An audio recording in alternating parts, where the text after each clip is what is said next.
Hello readers, welcome back to నాశతి రాతలు. Lady boss part 35 చదివేద్దాం. అశు రాసిచ్చిన లెటర్ ఓపెన్ చేస్తాడు యుధీర్. ప్రేమైన మీకు, మిమ్మల్ని మీకంటే ఎన్నో రెట్లు ఎక్కువగా నమ్ముతున్నా, ప్రేమిస్తున్నా అమ్మాయిగా, మీ భార్యగా రాస్తున్నాను. ఈ లెటర్ చదివే సమయానికి మీ మనస్థితి ఎలా ఉంటుందో అంచనా వేయగలను, కానీ అర్థం చేసుకుంటారని నా ధైర్యం. మీకు ఇదంతా నేరుగా చెప్పలేనేమో అనిపించి ఈ ఉత్తరమే సరైన మార్గం అని రాస్తున్నాను. మీకు ఎప్పుడూ చెప్పలేదు మిమ్మల్ని ఎప్పుడు ఇష్టపడ్డానని. మనం మొదటిసారి ఎదురుపడినప్పుడు కొన్ని క్షణాల పాటు కలిసిన మన కళ్ళు మన బంధాన్ని అప్పుడే పెనవేశాయేమో. ఆ క్షణం ఎంత బలమైందో కదా. మెల్లగా మన జీవితాలు కూడా ముడిపడ్డాయి. మొదటి చూపుకి, మొదటి మాటకే మీకు అట్రాక్ట్ అయ్యాను. కేవలం చూసి ఒకసారి మాట్లాడినందుకే ఒక మనిషి మీద ఇష్టం కలుగుతుందా అనిపిస్తుందా? కలుగుతుందని మిమ్మల్ని చూసాకే నాకు అనుభవంలోకి వచ్చింది. మీ ధైర్యం, మాట తీరు, నవ్వు, ఒకటని ఎలా చెప్పను, అన్నీ నచ్చాయి. మన జీవితంలోకి వచ్చే వ్యక్తికి ప్రేమ, నమ్మకం ఉండడం ఎంత ముఖ్యమో, నిజాయితీ, మాటకి కట్టుబడి ఉండడం, బాధ్యత, జీవితం మీద స్పష్టత కూడా ముఖ్యమే. అవన్నీ నాకు మీలో కనిపించాయి. ఇవి మీరు నచ్చడానికి కారణాలు. ఆ రోజే అమ్మకి చెప్పేశాను మీరు నచ్చారని. అలా ఒక వ్యక్తి గురించి తనకి చెప్పడం మొదటిసారి. నా ఇష్టం ముందుకు వెళ్తుందని అమ్మ ముందే ఊహించిందేమో. మీరు ఎలాంటి వారో తెలుసుకోమని మానస్కి అప్పగించింది. తల్లిగా ఆమె భయం నాకు తెలుసు కాబట్టి తప్పక నేను ఒప్పుకున్నాను. కానీ నా ఇష్టం ప్రేమగా మారుతుందని అప్పుడు నాకు తెలీదు. ఇది జరిగిన రెండో రోజే మిమ్మల్ని ఆఫీస్కి పిలిపించాను. మీరు జాబ్లో జాయిన్ అయ్యారు. ఆ రోజు నుంచే మీరు మరింత దగ్గరయ్యారు. మీ మీద ఉన్న ఇష్టం ప్రేమగా ఎప్పుడు మారిందో నాకే తెలీదు. కానీ ఎక్కువ సమయం మాత్రం పట్టలేదు.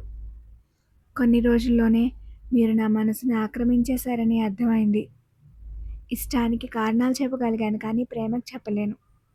బహుశా ప్రేమించడానికి కారణాలు ఉండవేమో.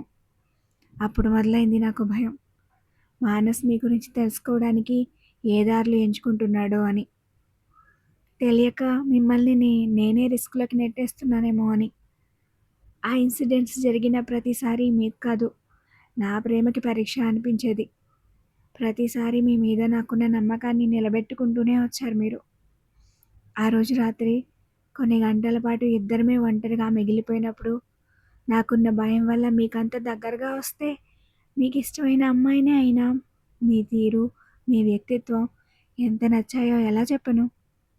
నా కూడా సెక్యూరిటీ ఉన్న డ్రాప్ చేయడానికి మీరే రావడం, నా కోసం ఆలోచించే వ్యక్తి ఉన్నారని భరోసా ఇవ్వడం, ఏం జరిగినా పక్కన మీరున్నారని ధైర్యం కలిగించడం, మీతో ఎక్కడికొచ్చేసినా క్షేమంగా, సంతోషంగా ఉండగలననే నమ్మకం. మిమ్మల్ని ఒక్కరోజు చూడకపోతే ఉండలేనేమో అన్న పరిస్థితికి తీసుకొచ్చారు. ఒంటరిగా ఉంటే మీ తలపులతో సహవాసం చేయడం అలవాటుగా మారిపోయింది. స్పర్శతో సంబంధం లేని దగ్గరతనం ఏర్పడింది మీతో. ఇంతకన్నా ఎలా చెప్పను నా ఫీలింగ్స్ని. పెళ్ళయ్యాక చెప్తున్నాను అని నాకే నవ్వొస్తుంది. కానీ ఎందుకో ఇప్పుడే చెప్పాలనిపించింది. హోటల్లో హరి చేసిన పనికి మీ మీద నమ్మకం ఉన్నా కూడా ఏదో ఒక మూల అటువంటి పరిస్థితిని చూసి ఎవరైనా ఎలా అర్థం చేసుకుంటారని భయంతో కొన్ని నిమిషాల పాటు ఎంతలా వణికిపోయానో, భయపడ్డాను. కానీ అప్పుడు కూడా మీ ప్రేమ నా భయాలన్నీ తీసేసి అమితమైన సంతోషాన్ని దగ్గరకు చేర్చారు. మీరు నన్ను ఎంత నమ్ముతున్నారో, ప్రేమిస్తున్నారో ఆ రోజు తెలిసింది. మీ మీద నాకున్న నమ్మకం ఎంతో నేను తెలియజేయాలిగా మరి. అందుకే అమ్మకిచ్చిన మాట పక్కన పెట్టేశాను. నేను మిమ్మల్ని నాకంటే ఎక్కువగా నమ్ముతున్నా అని, పెళ్లి చేసుకునే మీరు నన్ను ఎలా చూసుకుంటారో అమ్మకి చూపించాలని, మీలా నన్నెవరూ కాచుకోలేరని నిరూపించాలని పెళ్లి చేసుకుందామని అడిగాను. అక్కడ ఏం జరిగిందో కూడా మీకు అనవసరం అన్నట్టు వెంటనే ఒప్పుకున్నారు. అప్పుడు నేను ఏడ్చింది సంతోషంతో మాత్రమే కాదు, అమ్మ కోసం మీకు తెలియకుండా మీ వెనక జరిగిని నాకు తెలిసి కూడా చెప్పక మోసం చేశానని. ఎలా మిమ్మల్ని అలా చేయగలిగాను? చాలా తప్పు చేశానని బాధ.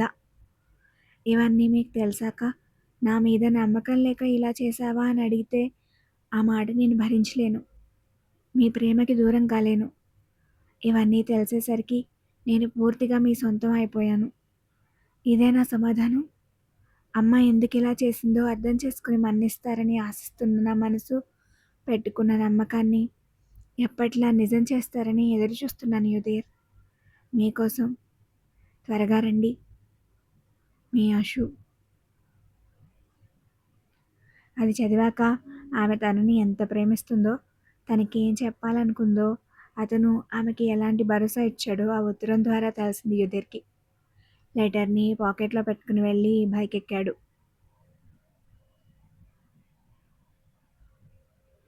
అప్పటికి ఎన్నిసార్లు చూసిందో లెక్క పెట్టలేదు గానీ, ఆ లెక్కకి మరొకటి కలుపుతూ మరోసారి మెయిన్ డోర్ వైపు దృష్టి సారించి టైం ఎంతయిందో చూసి నిరాశగా కూర్చుంది అషు. యుధీర్ తన దగ్గర నుంచి వచ్చేశాడని మానస్ ఆమెకి ఫోన్ చేసి అప్పటికి 3 గంటలు దాటింది. ఇంతవరకు యుధీర్ ఇంటికి రాలేదు. నా భార్యని నేను సరిగ్గా చూసుకోలేనా? కాపాడుకోలేనా? ఆ నమ్మకం నీకివ్వలేదా అనుకుంటే అతనికి ఎందుకు కోపం రాదు? ఖచ్చితంగా వస్తుంది. ఆ కోపంలో ఉంటాడని తెలుసు కాబట్టి మెల్లగా వస్తాడని ఎదురు చూస్తుంది. అతని కోపాన్ని భరించడానికి సిద్ధపడి మరి. ఆ 3 గంటలకి మరో 3 గంటల జతైనా అతను జారలేదు. చీకటి పడిపోయింది. ఎక్కడికి వెళ్లారు? ఎందుకింకా రాలేదని అప్పటికే ఎన్నోసార్లు తనలో తను ప్రశ్నించుకుంది. అతని పరిస్థితిని అర్థం చేసుకుని అప్పటి వరకు ఫోన్ చేయకుండా ఉన్న ఆమె ఇక ఆగలేక కాల్ చేసింది. కానీ ఉసూరుమనిపిస్తూ ఫోన్ స్విచ్ ఆఫ్ వచ్చింది. వెంటనే అత్తయ్య గారింటికి ఫోన్ చేసి, అత్తయ్య యుధీరొచ్చారా అని ఆతృతగా అడిగింది. లేదమ్మా, మీరిద్దరూ కలిసే వెళ్ళారుగా, నీతో పాటు లేడా అని అడిగారు భవాని. అక్కడికి కూడా వెళ్ళలేదని తెలిసి ఇంకా భయమేసింది అశుకి. బయటకు వెళ్ళారు, ఇంకా రాలేదు, అక్కడికి వచ్చారేమో అని అంది. సాయంత్రం ఫోన్ చేశాడు, ఈరోజు ఇంటికి రానన్నాడు. ఈ రాత్రికి అక్కడే ఉంటున్నారేమో అనుకున్నాను అన్నారు. అవునా, అయితే వచ్చేస్తారేమో అత్తయ్య. ఉంటాను అని పెట్టేసి మళ్ళీ ఎదురు చూపులతోనే గడిపేసింది. ఎంత టైం గడిచినా అతను రాలేదు. ఎన్నిసార్లు ఫోన్ చేసినా అదే సమాధానం, స్విచ్ ఆఫ్. అసలు అతను ఏమనుకున్నాడో, ఎలా ఉన్నాడో, ఎక్కడున్నాడో అని ఆమె మనసు అల్లకల్లోలంగా మారింది. 1 గంట తర్వాత రాత్రిపూట అని కూడా ఆలోచించకుండా ఇంటి నుంచి బయలుదేరింది అశు, యుధీర్ని వెతుక్కుంటూ.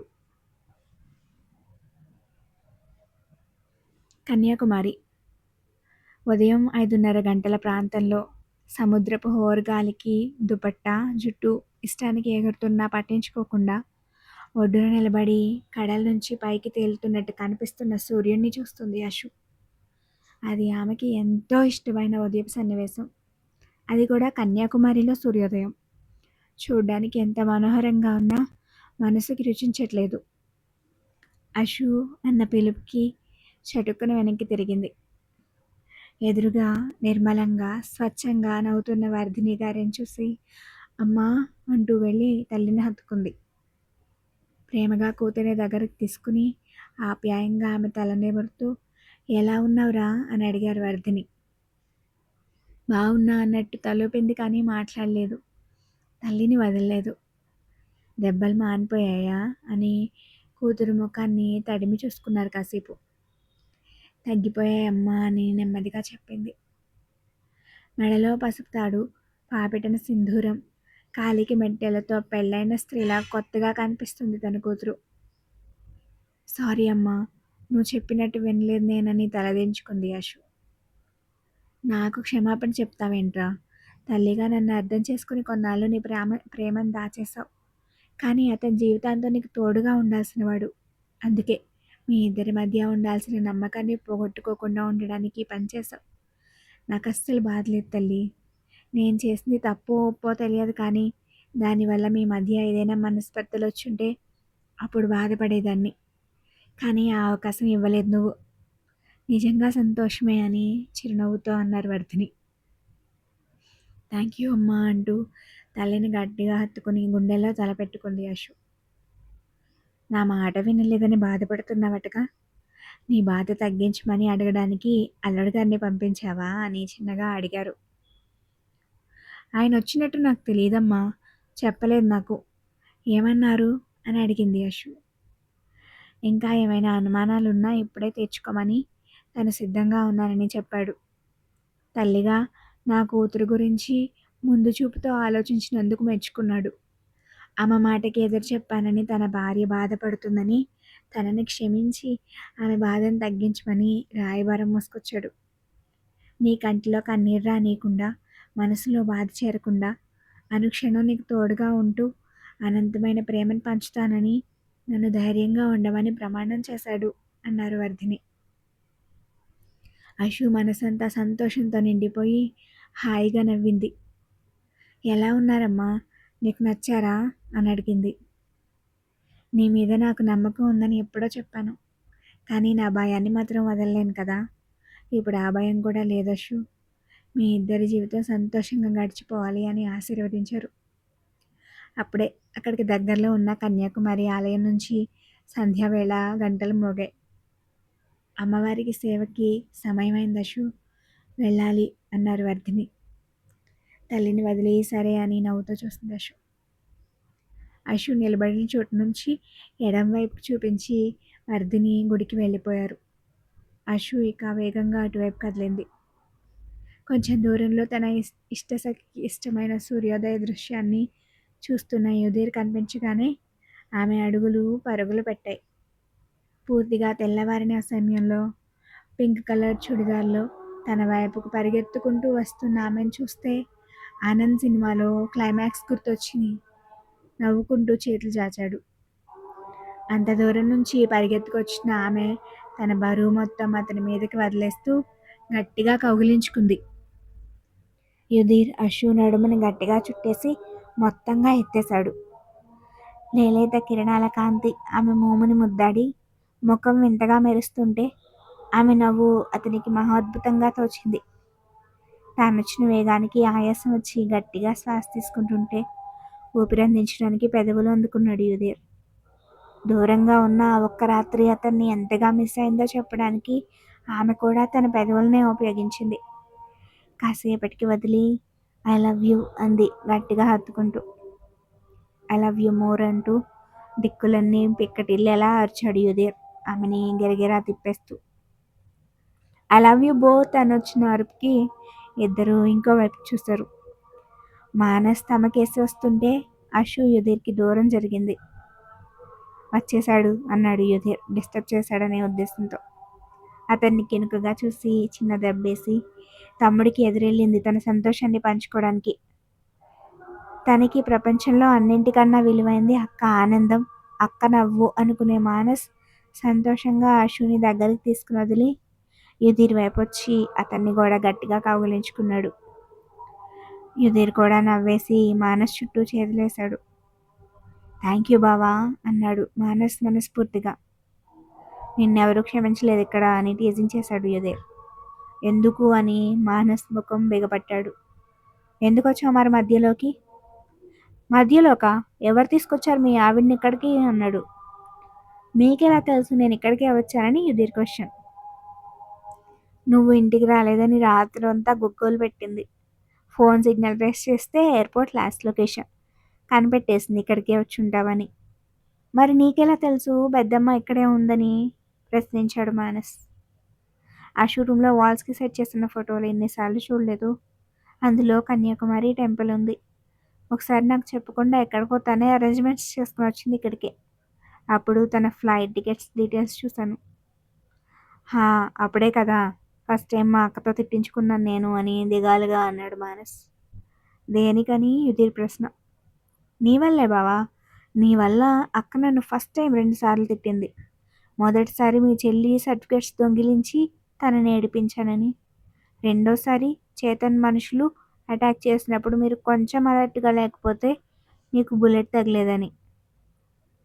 యుధీర్ రెండోది మర్చిపోయి అవును నా చెల్లి ఏడవడానికి కారణం నువ్వే కదూ అని సీరియస్గా చూశాడు. అనవసరంగా గుర్తు చేసిన ఛాన్స్ నేనే పోగొట్టుకున్నానేమో అని గొణిగాడు మానస్. ఛాన్స్ ఏంటి అని అనుమానంగా చూశాడు యుధీర్. అంటే బావా అది మీ లైఫ్ సెట్ అయిపోయింది, నువ్వు తలుచుకుంటే నాది కూడా అయిపోతుంది అని సిగ్గు నటించాడు మానస్. నేననుకుంటేనా అంటూ అశ్వుని చూస్తే నవ్వుతుంది. నేనేం తలుచుకోవాలి? నాకేం సంబంధం అన్నాడు యుధి. మా అక్కని నీ చేతిలో పెట్టాను కదా! మీ చెల్లిని కూడా నాకిచ్చేస్తే మానస్ అంటుండగానే వాట్ అని అరిచాడు యుధి. నో అని మాత్రం అనకు బావా. నిజంగా నీ చెల్లిని చూడగానే ఇష్టపడ్డాను. దాని లైఫ్‌లోకి వస్తూనే ఏడిపించావు. నీకు దాన్ని ఎలా ఇస్తాను? నెవర్. ఏ ఎందుకివ్వరు? నా తమ్ముడికి ఏం తక్కువ అని ప్రశ్నించి బాధపడకురా. సురభి ఇప్పుడు నా పార్టీ. నేను చెప్పినట్టు వింటుంది అంది అశు. యుధిని చూసి గర్వంగా కళ్ళెగరేశాడు మానస్. నన్ను తక్కువ అంచనా వేశావనేలా. అది ఎవరి పార్టీ అయినా ఫస్ట్ నా మాటే వింటుంది. వేడికి అస్సలివ్వను అంటూ కావాలని బెట్టు చూపిస్తూ అక్కడి నుంచి నడిచాడు యుధి. బావా ప్లీజ్ అంటూ మానస్ వెనకపడ్డాడు. తనకెంతో ఇష్టమైన అరుణోదయ కాంతులు ఇప్పుడు ఇంకా బాగా నచ్చుతుంటే ఆ దృశ్యాన్ని ఒకవైపు, తన భర్త తమ్ముడిని మరోవైపు చూసుకుంటూ నిండైన మనసుతో వారి వైపు అడుగులు వేసింది Ashu. Thank you for watching.